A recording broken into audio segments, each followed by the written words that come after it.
You're not afraid of AI, you're afraid of irrelevance. Let's get something straight. You're not scared of AI. You're scared of waking up one morning and realizing you don't matter anymore. Not to your job, not to your industry, not even to yourself. The fear you're feeling isn't new. It's not some modern anxiety cooked up by tech bros and doom scrolling. It's ancient, it's tribal, it's written into our biology. You're not afraid of the tool. You're afraid of being outpaced by it. You're not afraid of the machine. You're afraid of becoming invisible next to it. Let's tell the truth. That tech threatens you. It's the mirror it holds up. Because AI, this big glowing god of code, is exposing something we've all tried to avoid. How long you've been coasting? How long you've gone without sharpening your edge? How long you depended on routine, reputation, on how things have always been. But here's the bloodier truth. This isn't about ChatGPT. It's not about algorithms or automation or machines learning at exponential speeds. It's about you. You know it. Your fear. You fear becoming unnecessary. You fear losing your place in the pecking order. Fear the work you've built your identity around becoming obsolete. You fear a world where your skills aren't valuable anymore. You fear walking into a room, a meeting, a life, and no one needing what you bring. That's not science fiction. That's Monday morning in the 2025 economy. So let's go deeper. What if the real reason you're afraid of AI isn't that it's too powerful, but that it's proving how far behind you've fallen? That you haven't been keeping up, that you haven't adapted, that you've mistaken movement for mastery, busyness for evolution. AI didn't take your job. Your refusal to evolve did. And you know what's worse than being replaced by a machine? Being outperformed by someone who knows how to use it better than you ever could. So technology isn't the enemy. Your comfort zone is. Let's dismantle the fear. Technology is not just wires, screens, and glowing interfaces. It's not the robot dog dancing on your feed. It's not a dystopian monolith or an angel of automation. Technology is leverage. Technology is a tool. It's fire. It's the wheel. It's the hammer. It's language. It's calendars and code. It's every tool we've created to turn energy into outcomes. And if you just zoom out, you'll see the truth. AI isn't new. What's new is the velocity at which it moves. That's what's triggering you. But this cycle isn't new. The printing press replaced scribes.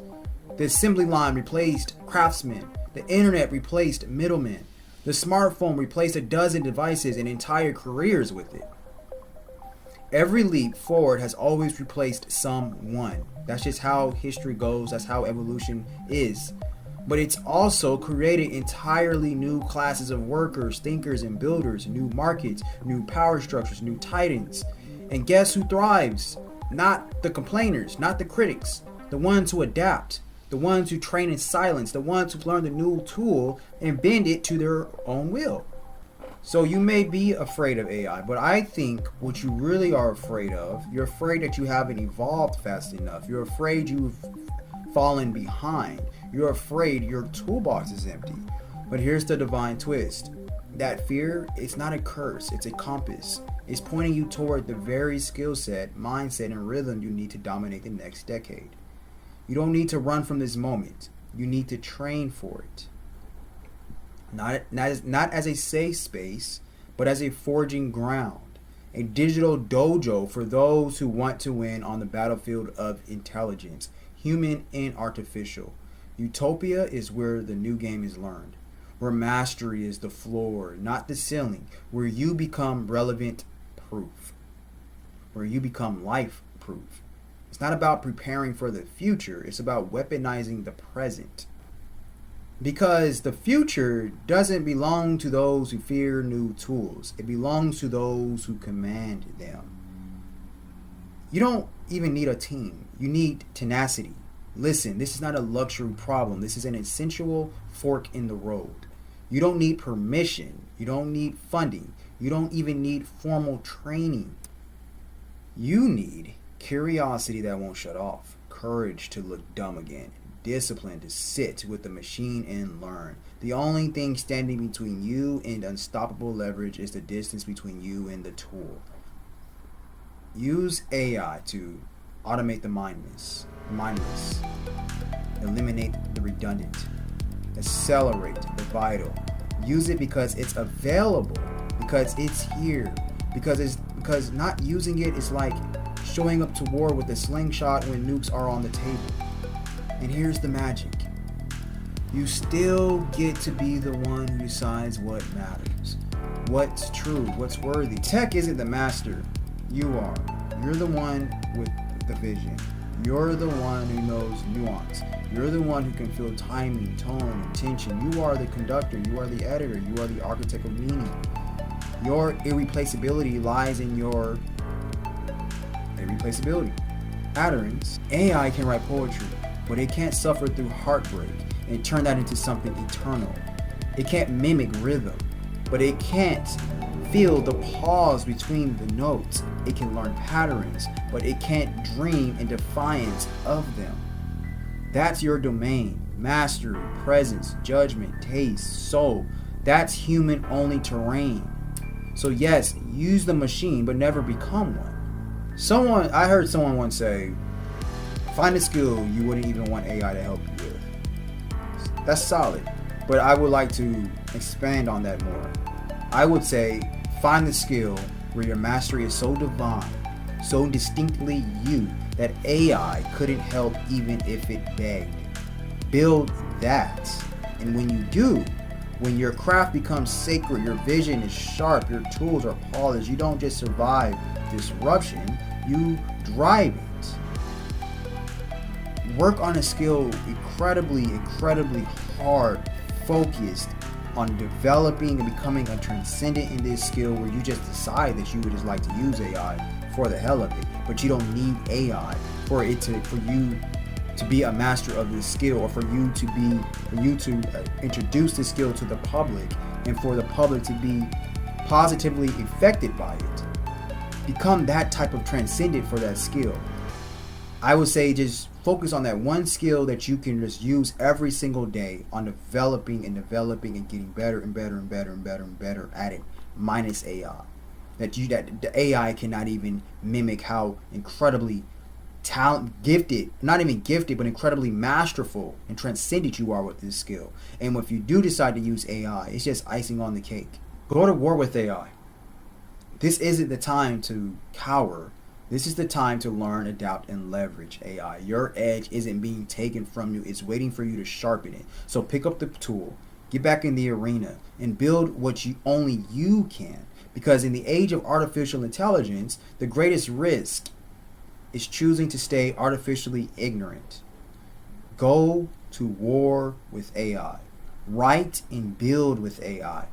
Tactical warfare for this daily mastery every morning is a battlefield. Before the world yanks your attention into 1,000 directions, you face warfare. This war zone is where thoughts clash and chaos threatens to take control. If you want to build with AI, if you want to build anything meaningful at all, this battle is where it begins. Psychologically, in your mind. Before sunlight even thinks about touching your skin, your first task is elimination. No phone, no input, no noise. Just a blank sheet of paper and a pen. Not a note app, not your laptop. Tangible tools ground the mind. Paper has weight, ink has presence. You write to offload the mental debris. Dump everything. How you feel, what you dreamed, what you're angry about, what you're obsessing over, what you're resisting. Don't try to sound wise or put together some wise type of phrases or statements. Get messy with this. Just write. Just let your mind and let your hands flow. And try your hardest not to allow that hand rise up from that paper. Write, completing that entire paper. As soon as you get up in the morning, just go to sleep with a journal and a pen and paper in hand. As soon as you wake up, boom, start writing. This is not writing for the world. This is surgery. Extract the chaos. fill the page without lifting your head. Why? Because writing is not therapy, it's weapons training. You are translating formless energy into something that the AI can understand, process, and build with. Every day, this purge becomes a mirror, a pattern tracker, a soul archive. If you stop here, you'll already be ahead of 95% of people who live scattered and reactive. But we're going further. So phase 2, the upload. We're going to feed the intelligence. Now, capture the purge. Snap a photo of what you wrote, transcribe it, copy it to your phone. This is data, and you're about to hand it to your second mind, AI. Open your AI interface. Don't just paste and stare. Prompt with a purpose. Tell it why you're doing this. Declare your intent. So say to AI, prompt, use this as a prompt, as an example. Refine this. Please reiterate it as you go along. But this is an example. This is my daily mental dump. I'm decluttering, training discipline, practicing focus. I'm building myself into a weapon. I'm in dark mode. Now read this and tell me, what patterns do you see? What's the core struggle beneath the words? What's a better alternative I can act on today? Give me a starting point. This is key. Don't ask AI for answers. Ask it for better questions, better frameworks, and better options. You don't want a crutch. You want a thinking partner that sharpens you, not softens you. Phase 3. Strategic feedback loop. Daily intelligence report. This will be your daily intelligence report. The responses you get, you don't just skim them. You study them like a field report. Underline. This is phase 3. This is strategic feedback loop. This is your daily intelligence report. The responses you get from AI, you don't just skim them. You study them like a field report, deeply, internally, extensively. Underline, annotate, talk back to the AI. If it's vague, push it. If it's sharp, if it gives you sharp responses, dive deeper. Now ask, based on today's data and what you know about my goals, what's one thing I must face, one thing I must eliminate, and one thing I must initiate before the day ends? Write that right in your prompt to AI. See what it says. This trains specificity, clarity, movement. AI thrives on pattern recognition. So the more consistent you are with this, the more potent the feedback becomes. You're building a living archive of your mind, and with enough reps, AI becomes your strategist in training.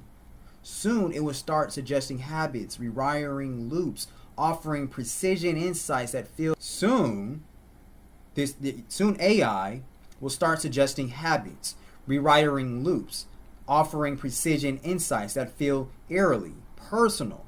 This isn't magic. This is intelligence meeting repetition. But remember, intelligence without action is just inflation. You must move. So this is phase 4.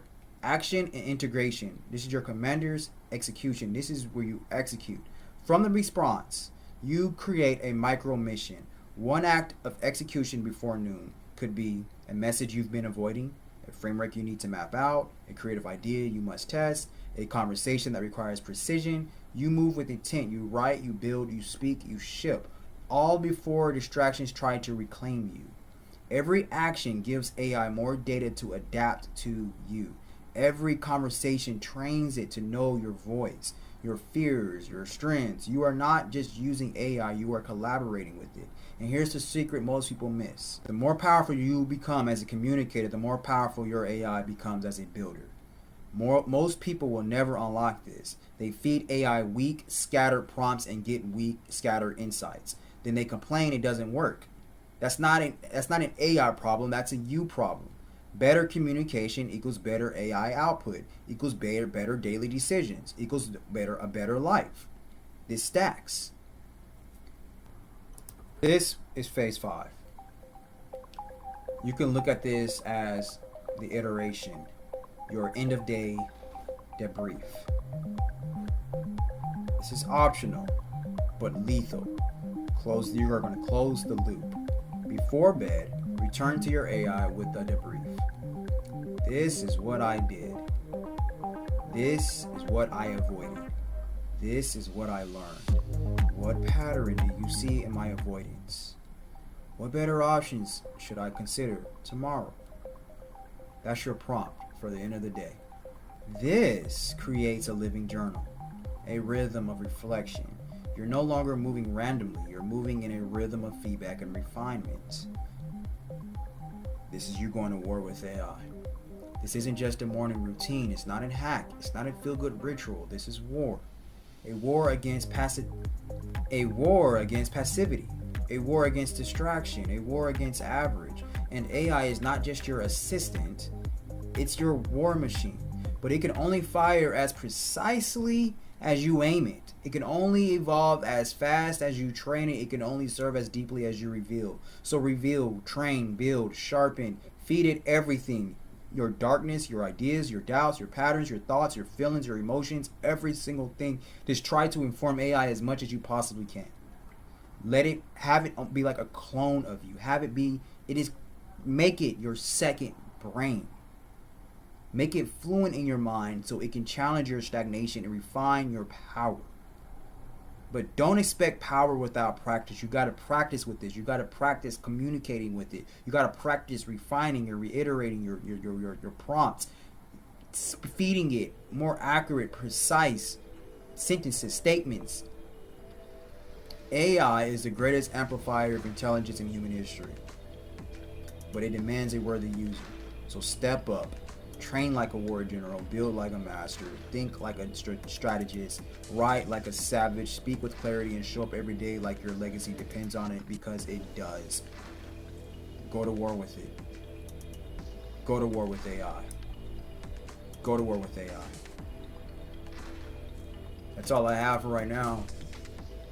So I just wanted to encourage you all how important it is to use AI in your daily lives, and how important it is to understand it, to gain knowledge in how to use AI properly.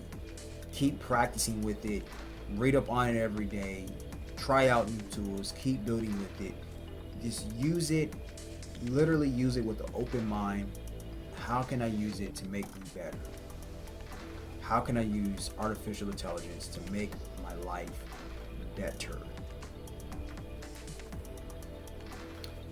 Say that. Talk about that. Just give it your thoughts. Okay? So we'll be back very soon. Have a nice day.